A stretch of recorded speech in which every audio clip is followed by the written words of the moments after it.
हम बेटा order of the reactions के अगले एग्जांपल्स में अगर हमें एक्सपेरिमेंटल डेटा गिवन हो किसी भी रिएक्शन का डिफरेंट कंसंट्रेशंस पर डिफरेंट टाइम पर रेट ऑफ द रिएक्शंस क्या है तो हम उसकी हेल्प से ऑर्डर कैलकुलेट कर सकते हैं। बट वो ऑर्डर कैलकुलेट करने से पहले हमें कुछ एक दो बातें याद रखनी पड़ेंगी और वो एक दो बातें ये हैं कि सबसे पहला पॉइंट तो ये है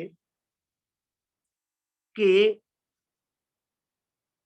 order of reaction with respect to each reactant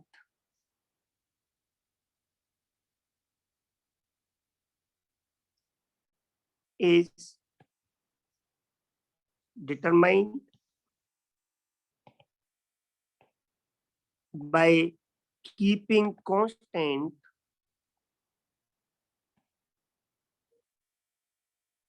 concentration of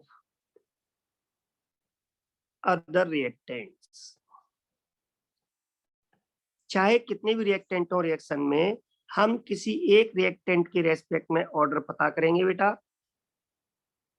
ठीक है। और बाकी जो रिएक्टेंट है उसके अलावा उन सबको हम कांस्टेंट रखेंगे, कंसंट्रेशंस को उनको चेंज नहीं करेंगे। दैट इज किसी एक रिएक्टेंट की कंसंट्रेशन चेंज कर करके अलग अलग टाइम पर रेट पता करेंगे और फिर हम उन रेट की हेल्प से ऑर्डर डिटरमाइन करेंगे। इसी तरह फिर हम क्या करेंगे, किसी दूसरे रिएक्टेंट के रेस्पेक्ट में पता करेंगे और बाकी जो बच गए उन सारे रिएक्टेंट्स को कांस्टेंट रखेंगे। इस तरह हम सारे रिएक्टेंट्स के रेस्पेक्ट में अलग अलग ऑर्डर निकाल लेंगे और जब अलग अलग ऑर्डर आ जाएगी तो उसके बाद हम सभी रिएक्टेंट्स के रेस्पेक्ट में जो ऑर्डर है उनका सम कर देंगे तो हमें overall order of the reaction मिल जाएगी। तो अगला पार्ट है वो है sum of order of reactions with respect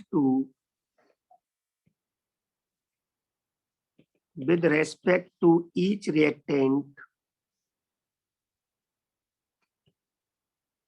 gives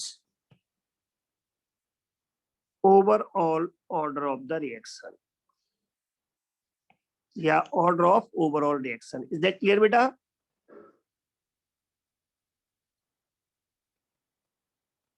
बोलो, इतना क्लियर हो गया? Yes sir.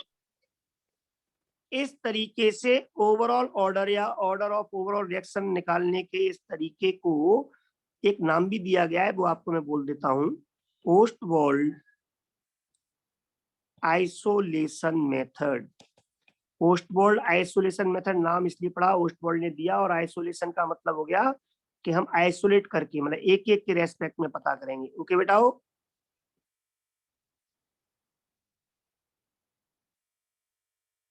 कितनी पिक्चर क्लियर हो गई? Yes sir. Yes sir. अब हम क्वेश्चन स्टार्ट करते हैं। क्वेश्चन में कैसे आ सकता है वो आप देखो। आप लोग क्वेश्चन आपके सामने मैं लिख रहा हूं, if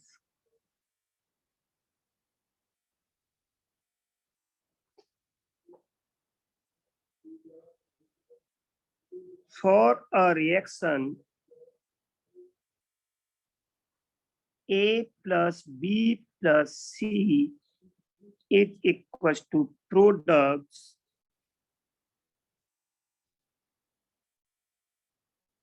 rate of reaction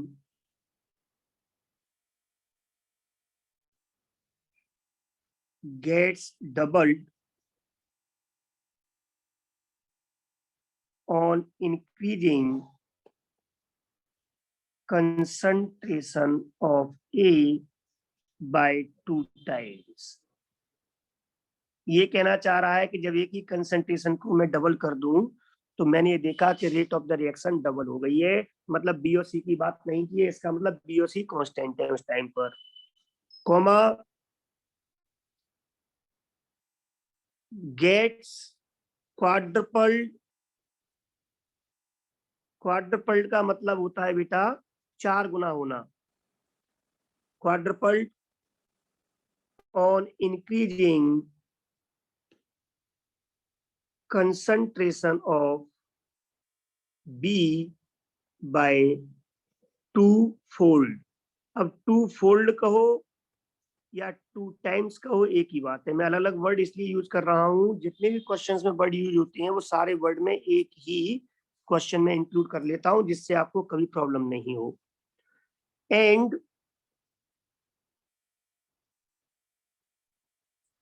becomes half, और रेट ऑफ रिएक्शन वो आधी हो जाती है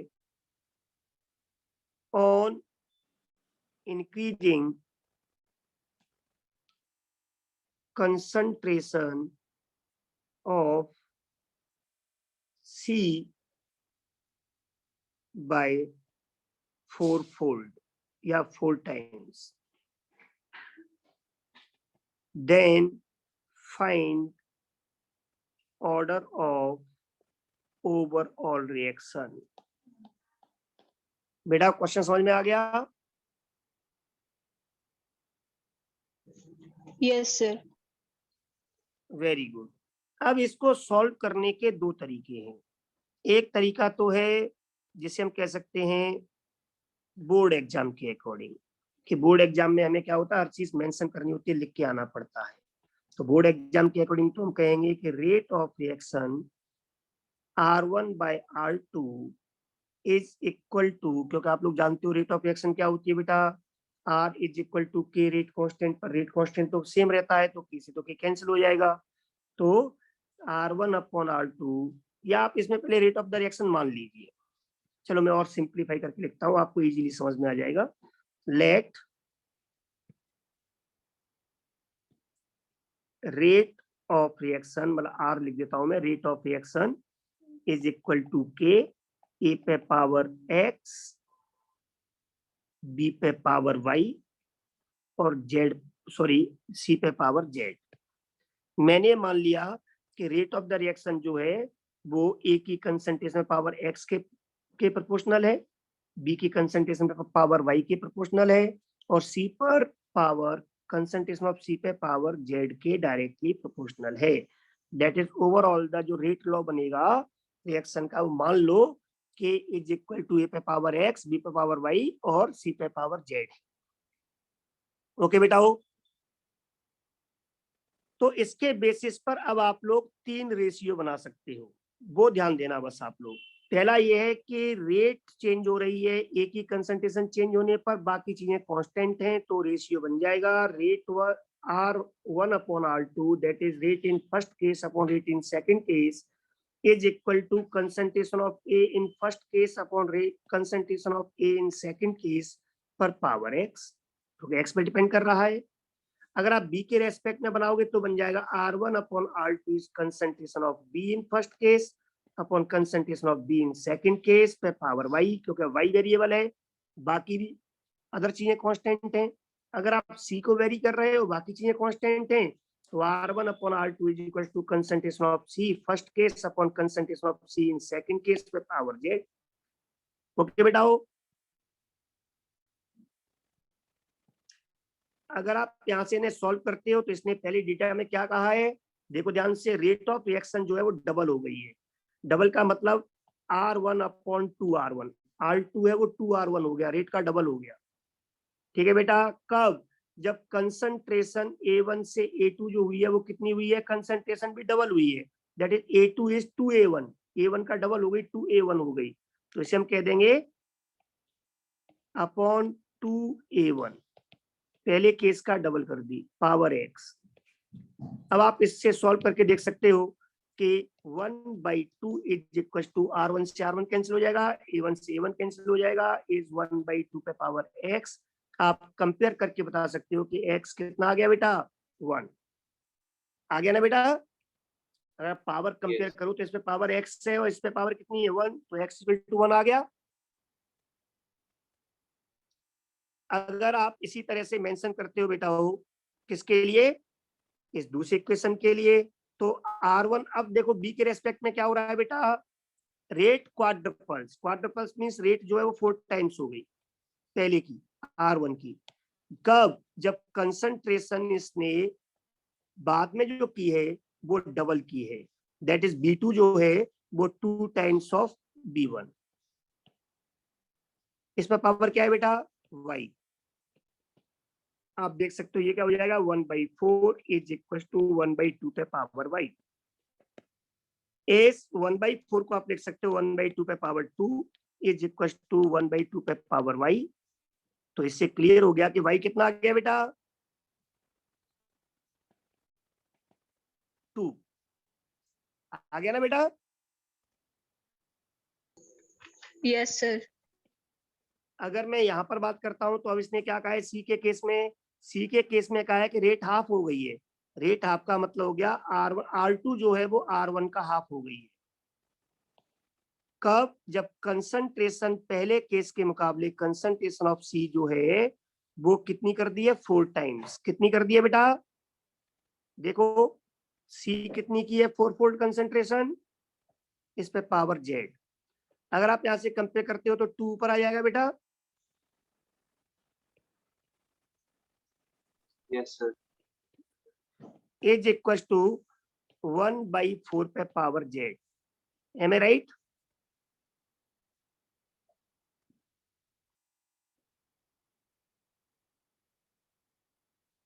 बोलो बेटा हो। Yes sir. Yes sir. मेरे बेटाओ इस 1 ये जो 2 है -2 इस इसको मैं 1/2 पे पावर -1 बोल सकता हूं। भाई 1 को ऊपर ले जाओ तो पावर माइनस का हो जाएगा। बोलो बेटाओ। Yes sir. Very good. अगर मैं यहाँ पर इस 1/4 पे पावर, आपकी चॉइस है, चाहे तो आप इसको 4 को चेंज कर लो, ठीक है ना। तो इसको हमने 1/4 को 1/2 पे पावर 2z कह सकता हूँ बेटा। Yes sir. भाई 1/4 को मैं 1/2 पे पावर 2 कह सकता हूँ, तो 2 बाहर आ जाएगा तो 2z हो जाएगा ना पावर। Yes sir. और ये जो पावर 1/2 पे पावर -1 है इसको मैं 1/2 पे पावर पूरे पर -1 बोल सकता हूं ना।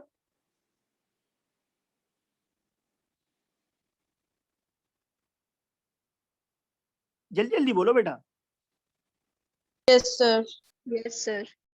तो मेरे बेटाओं में इस तरह से यहाँ पे 2z इज इक्वल टू -1 बोल सकता हूँ कंपेयर करने पर। अब इन दोनों को पावर बेस सेम हो तो पावर आपकी सेम होंगी इक्वल होने पर। तो z कितना आ गया बेटा so z is equal to -1/2। Am I right? Yes sir. तो मेरे बेटाओं यहाँ पर order of the reaction x के रेस्पेक्ट में 1, y के रेस्पेक्ट में 2, वो सॉरी b के रेस्पेक्ट में और c के रेस्पेक्ट में -1/2 है। तो overall order of the reaction क्या होगी बेटा? So order of overall reaction is equal to sum of the powers plus Y plus Z. यही ओस्टवाल्ड आइसोलेशन लॉ है। x कितना है 1, y कितना है 2, z कितना है -1/2। अगर आप इन्हें ऐड करोगे तो कितना हो जाएगा बेटा 2.5। Yes sir. कोई दिक्कत? No sir. तो ये बोर्ड में सॉल्व करने का तरीका है। और बोर्ड में आपसे एक क्वेश्चन और पूछ सकता था, वो आपसे ओवरऑल ऑर्डर के बजाय वो आपसे एक क्वेश्चन इसमें और ऐड कर सकता था और वो लिख सकता था and right rate law for reaction या रेट एक्सप्रेशन ऑफ रिएक्शन। ये भी आपसे पूछ सकता था। तो रेट एक्सप्रेशन क्या हो जाएगा इसके आंसर में?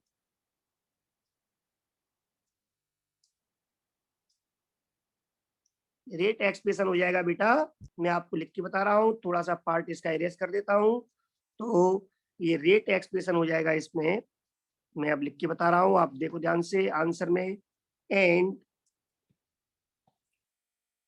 रेट एक्सप्रेशन या रेट लॉ इज dx/dt, या आप रेट वर्ड लिख सकते हो। रेट इज इक्वल टू या dx/dt is equal to k concentration of A पे पावर 1, तो 1 को मेंशन मत करो, कंसंट्रेशन ऑफ बी पे power 2 and concentration of C पे पावर -1/2। इज दैट क्लियर बेटा? तो Yes, इस sir. इस तो अगर आपसे रेट एक्सप्रेशन पूछेगा तो भी आपको ऐसे ही करना पड़ेगा। तो ये तो रहा बोर्ड पैटर्न। अगर आपको बोर्ड में क्वेश्चन पूछा जाएगा तो आपको ऐसे ही करके आना पड़ेगा। Is that clear? Yes, sir. Yes, sir. Very good. लेकिन अगर आपसे कंपटीशन में एक क्वेश्चन पूछता है तो यहाँ पे आपका आईक्यू काम करेगा। वो आप आईक्यू से करोगे, उसको लिखा नहीं जा सकता, केवल समझ सकते हैं बस। और वो क्या है, वो आप दिमाग लगा के चलोगे कि अगर ए की कंसंट्रेशन डबल करने पर रेट डबल हो रही है, मतलब डायरेक्टली प्रोपोर्शनल, मींस पावर 1 हो गई, दैट इज ऑर्डर 1 हो गई। बी की कंसंट्रेशन आपका क्या है, डबल करने पर रेट 4 गुना हो रही है। डबल करने पर रेट अगर 4 गुना हो रही है मतलब कंसंट्रेशन पावर 2 होगा, तभी 2 2 या 4 होगा बेटा। दैट इज ऑर्डर 2 होना चाहिए बी के रेस्पेक्ट में। यहाँ पर 4 गुना करने पर आधी हो रही है, तो 4 गुना करने पर आधी तभी होगी जब 4 गुने का पहले आप क्या कर दो बेटा, रूट, तो कितना हो जाएगा, तभी 2 टाइम्स होगा।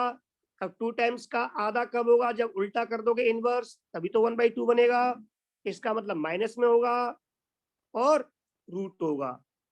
ओके बेटा? ऐसे बस दिमाग लगा के Yes, sir. तुरंत आंसर लिख दे, तुरंत आंसर लिख देते हैं। So it is clear that order of reaction A के रेस्पेक्ट में 1, बी के में 2, सी के में हाफ, तीनों को ऐड करो और आंसर निकाल के टिक करके आगे बढ़ जाओ। ऑब्जेक्टिव क्वेश्चंस में आईक्यू काम करता है। इज दैट क्लियर बेटा? Yes, sir. Very good. अब आगे बढ़ते हैं। यहाँ पर वो आप लोगों से इस डेटा को और कैसे दे सकता है, वो टेबल के फॉर्म में भी डेटा दे सकता है। मैं एक क्वेश्चन ले रहा हूँ, ध्यान देना आप लोग। और उसको अब हम ऐसे नहीं करेंगे जैसे मैंने आपको बताया है, उसको अब हम इसी ट्रिक से करेंगे जैसे मैंने आपको बताया, आईक्यू से। तो अगला क्वेश्चन देखिए आप, इरेज कर दो इसको।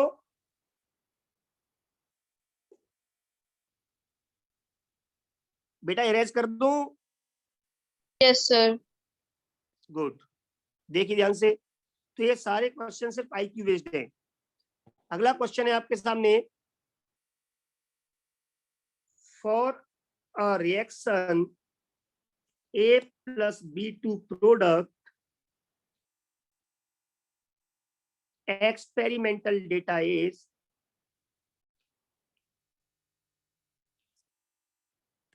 अब डेटा दे रहा हूं मैं, कंसंट्रेशन ऑफ ए ये मोल पर लीटर में है, कंसंट्रेशन ऑफ बी ये भी मोल पर लीटर में है, और रेट ऑफ रिएक्शन जो है वो मोल पर लीटर पर सेकंड में है, एम मोलरिटी। अब यहाँ पर मैं वैल्यूज पुट कर रहा हूँ। वो वैल्यूज आपको दी हुई है कि जब कंसंट्रेशन ए की 0.01 मोल पर लीटर है, बी की 0.01 मोल पर लीटर है, उस समय रेट ऑफ द रिएक्शन 3 × 10⁻⁴ मोल पर लीटर है। जब कंसंट्रेशन ए की 0.01 है, बी की कंसंट्रेशन जब 0.02 है, उस समय रेट ऑफ द रिएक्शन जो है वो 6 × 10⁻⁴ है। जब कंसंट्रेशन ए की 0.02 है, बी की कंसंट्रेशन 0.04 है, उस समय यहाँ पर जो रेट है वो 4.8 × 10⁻³ है मोल पर लीटर। देन अब आपसे क्वेश्चन में दो आ सकता है, तो बताओ रेट लॉ क्या होगा, रेट एक्सप्रेशन क्या होगा, और overall order of the reaction क्या होगी। कोई भी क्वेश्चन दो में से पूछ सकता है। अब इसको हम आईक्यू के अकॉर्डिंग सॉल्व करेंगे बेटा, ध्यान देना आप लोग। और आईक्यू मेरा ये कहता है कि जब पहले दूसरे एक्सपेरिमेंट में हम देखें तो जब ए की कंसंट्रेशन मैंने डिस्टर्ब नहीं की है, सिर्फ बी की जब मैंने डबल कर दिया कंसंट्रेशन, तो रेट भी देखो यहाँ पे डबल हो गई है × 2। देख रहे हो बेटा? इसका मतलब ये हुआ कि बी की कंसंट्रेशन डबल करने पर रेट डबल होना ये बता रहा है कि बी के रेस्पेक्ट में ऑर्डर ऑफ द रिएक्शन 1 है, दैट इज बी के डायरेक्टली प्रोपोर्शनल है rate of the reaction. Is that clear? Yes, sir. तो बी के रेस्पेक्ट में ऑर्डर 1 आ गया, ये आप अलग से मेंशन कर लो, भूल नहीं जाओ इसलिए। अब आगे बढ़ते हैं। अगर बेटा हो मैं यहाँ पर एक्सपेरिमेंट आपका देखता हूँ, दूसरा और तीसरा, सेकंड और थर्ड, तो मैंने एक कंसंट्रेशन डबल की है, यहाँ भी कंसंट्रेशन मैंने डबल की है, और रेट हो गई है यहाँ पर कितनी, 6 8 जा 48, 8 टाइम्स हो गई ना बेटा। Yes, sir. आप इसको पॉइंट को हटाओगे तो यहाँ पे पावर 4 हो जाएगा ना, ये 48 मान सकते हो आप इसको, तो 48 इंटू 10⁻⁻4, तो 6 8 जा 48, 8 टाइम्स हो गई। Yes, sir. ये हम पहले ही प्रूव कर चुके हैं कि बी के रेस्पेक्ट में ऑर्डर 1 है, दैट इज बी के रेस्पेक्ट में रेट डबल होती है।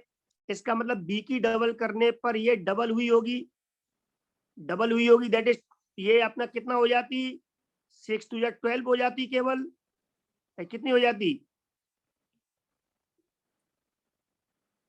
बेटा, बी की वजह से रेट 6 2 या 12 हो जाती ना। Yes, sir. लेकिन हुई कितनी है, 8 आपका 48 हुई है, 48 मींस 4 टाइम्स और हुई है एक्स्ट्रा, हुई है ना। इसका मतलब मैं 8 को 2 टुकड़े करके देख सकता हूँ, 8 है वो 2 इंटू 4, 2 टाइम्स हो गई बी की वजह से, और 4 टाइम्स हुई है अब ए की वजह से, है ना बेटा। Yes, sir. Yes, sir. इसका मतलब एक ही कंसंट्रेशन डबल करने पर रेट अगर 4 टाइम्स हो रही है, मतलब कंसंट्रेशन का पावर 2 हो रही है भाई, 2 गुने से 4 गुना कब होगा, 2 2 या 4, 2 पे पावर 2 के, इसका मतलब कंसंट्रेशन पे पावर 2 के प्रोपोर्शनल है, इसका मतलब ए के रेस्पेक्ट में ऑर्डर आ गया 2। Is that clear? Yes, sir.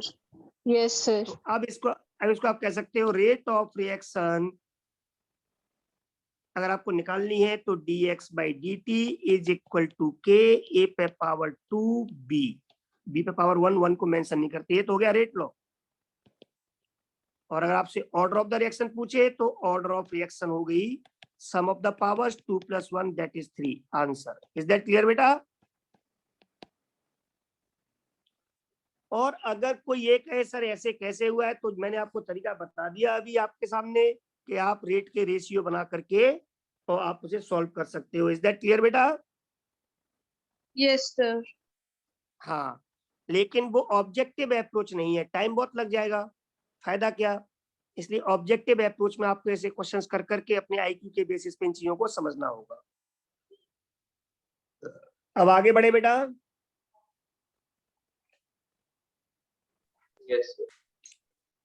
Very good, एक लास्ट टाइप हम और लेके चल रहे हैं क्वेश्चंस की, जो ऑर्डर के ऊपर आपसे पूछेगा क्वेश्चंस में, मतलब कुछ एग्जांपल्स में। इसके बाद हम अपने टॉपिक को कल आगे बढ़ाएंगे, तभी हम लास्ट चीज और देख लें। तो मैं इसको इरेज कर रहा हूं और आप क्वेश्चन को देखें। मेरे बेटाओ, अब आपसे ऑर्डर की बात की जा सकती है कॉम्प्लेक्स रिएक्शंस के लिए। किसके लिए? कॉम्प्लेक्स रिएक्शंस के लिए। तो आपको मैंने बताया हुआ है फॉर कॉम्प्लेक्स रिएक्शंस के लिए ऑर्डर ऑफ रिएक्शन जो होती है वो Sir. ऑर्डर ऑफ, हाँ बेटा, सर पिछली स्लाइड करना। ये प्रॉब्लम कर देते हो आप लोग यार। देखो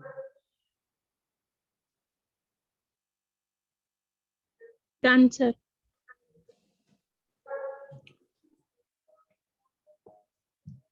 अगर हम बात करते हैं कॉम्प्लेक्स रिएक्शंस की, तो बेटा कॉम्प्लेक्स रिएक्शंस में मैंने बताया हुआ है आपको कि ऑर्डर ऑफ रिएक्शन जो होता है वो order of rate determining step that is slowest step के बराबर होता है।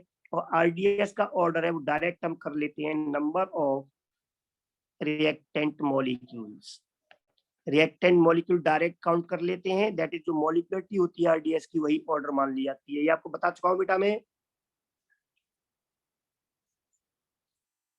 दूसरी बात मैंने आपसे कही थी कि जब आरडीएस हम लें तो आरडीएस में ये क्या नहीं होना चाहिए, should not include intermediate obtained from reversible reaction. अगर रिवर्सिबल रिएक्शन से कोई इंटरमीडिएट उसमें मिल रहा है तो उसको इंक्लूड नहीं करना है, उसको हमें हटा देना होता है। ये 2 पॉइंट क्लियर हो गए बेटा। मैंने रिवाइज किए हैं।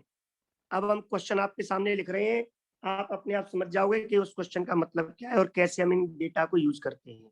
मेरी आवाज आ रही है बेटा? Yes, sir. Very good. Question लिखिए आप लोग।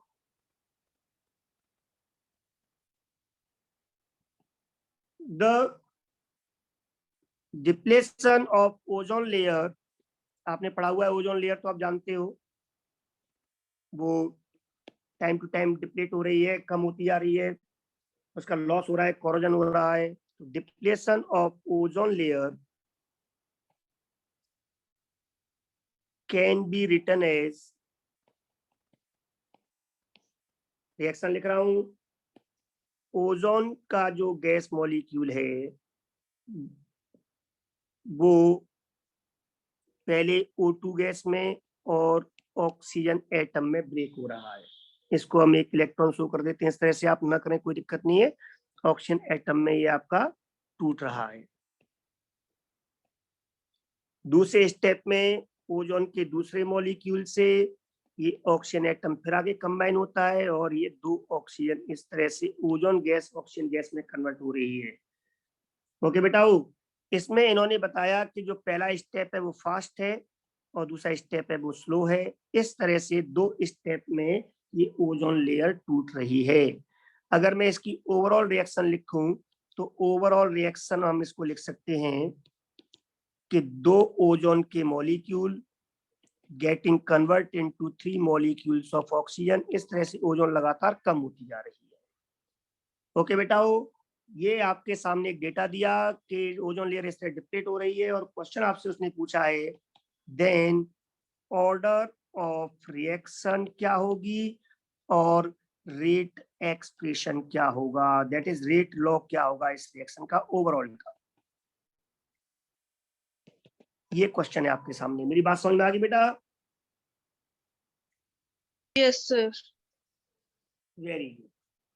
तो अब मैं यहाँ पर ये जो दिया हुआ है इसमें अब कैसे सॉल्व करें इसको थोड़ा सा आगे मैं लिखता हूँ, पर थोड़ा बता दूं इसमें थोड़ा करेक्शन है क्वेश्चन में, वो ये है आपके सामने क्वेश्चन। तो अब इसे सॉल्व कैसे करोगे बेटा? अपने कंसेप्ट लगाओ।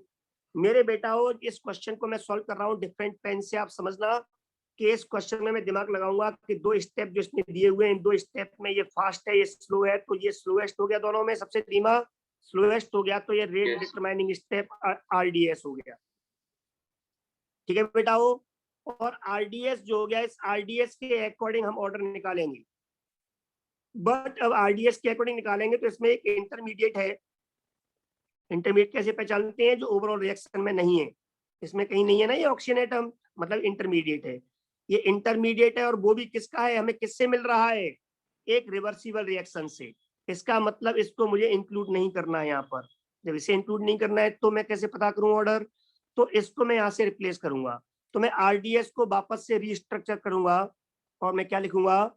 RDS रेट डिटरमाइनिंग स्टेप क्या है बेटा? O3 प्लस O2 2O2, यही है ना?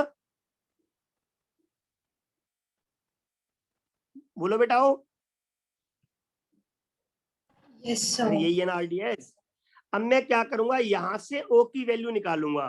तो इस रिवर्सिबल रिएक्शन को आप एक मैथ का इक्वेशन मान लो, O3 बराबर O2 plus O, O3 is equal to O2 plus O। तो O बराबर क्या हो जाएगा? O3 minus O2। Yes, sir. O बराबर O3 माइनस O2 हो जाएगा ना बेटा? Yes, sir. तो मैं यहाँ पर क्या करूंगा, O की जगह पर O3 माइनस O2 लिख लूंगा इस O की जगह पर। तो मैं इसे कैसे लिख सकता हूं? और O3 प्लस O की जगह पे लिख दूंगा मैं O3 minus O2 is equal to 2O2। अब इसे वापस से लिख सकता हूं मैं 2O3, इस माइनस O2 को लिख सकता हूं मैं प्लस माइनस 1O2, ऐसे लिख सकता हूं बेटा, माइनस साइन को हटाने के Yes, लिए। sir. Very good. तो अब मेरे सामने RDS आ गया और RDS में अब इंटरमीडिएट भी नहीं है, तो अब इसके जो मॉलिक्यूल होंगे वही ऑर्डर को बताएगा। वही रेट लॉ को बताएगा। तो रेट लॉ क्या हो जाएगा, आप डायरेक्ट लिख सकते हो यहाँ पर, हेंस, इससे क्लियर होगा, हेंस रेट लॉ क्या होगा, rate of the reaction dx by dt is equal to constant k, O3 की कंसंट्रेशन पे पावर 2 मॉलिक्यूल्स हैं रिएक्टेंट के, एंड O2 पे पावर -1। इज दैट क्लियर बेटा? Yes, sir. हाँ, and order of the reaction क्या हो जाएगा, sum of the powers 2 plus -1 that is 1। तो ओजोन लेयर का टूटना कौन सी रिएक्शन है बेटा, फर्स्ट ऑर्डर रिएक्शन है। Is that clear? Yes, sir. लेकिन ओजोन लेयर का टूटना ऑक्सीजन के रेस्पेक्ट में नेगेटिव ऑर्डर रिएक्शन है, ओवरऑल नहीं, ऑक्सीजन के रेस्पेक्ट में। Yes, -1 है, नेगेटिव ऑर्डर है ना बेटा। और इस नेगेटिव ऑर्डर ऑफ रिएक्शन का मतलब होता है कि अगर मैं कंसंट्रेशन बढ़ाऊं तो रेट कम हो जाए, तभी नेगेटिव आता है order. Is that clear? Inversely हो जाए। तो बेटा ऑक्सीजन की कंसंट्रेशन अगर एटमॉस्फेयर में बढ़ेगी तो ओजोन का टूटना कम हो जाएगा, ओजोन डिप्लेशन कम हो जाएगा।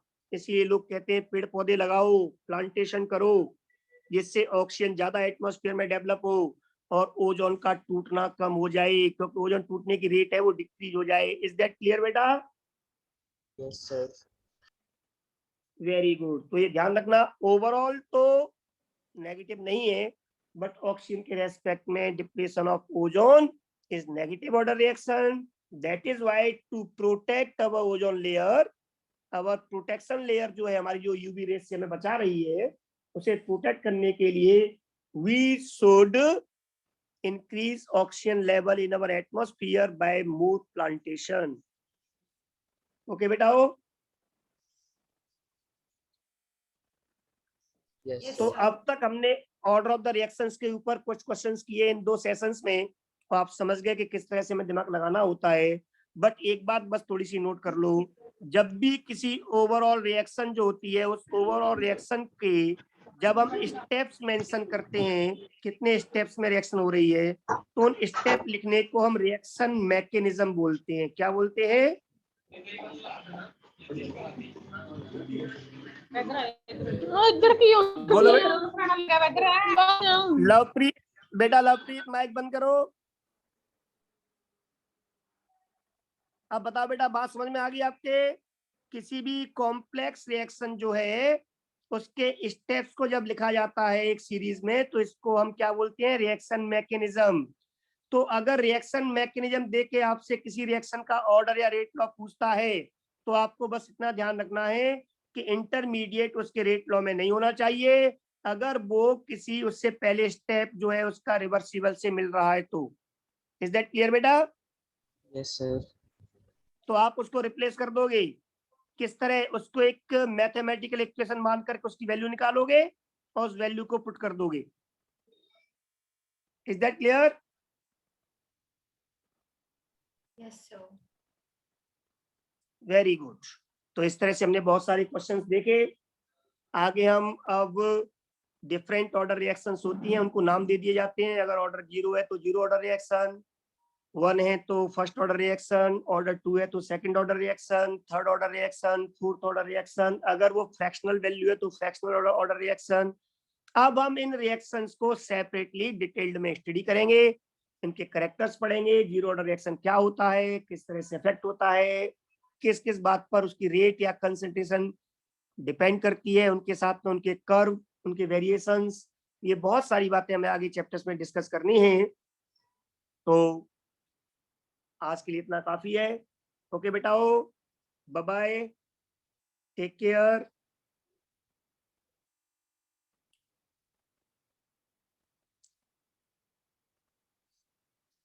बाय बेटा।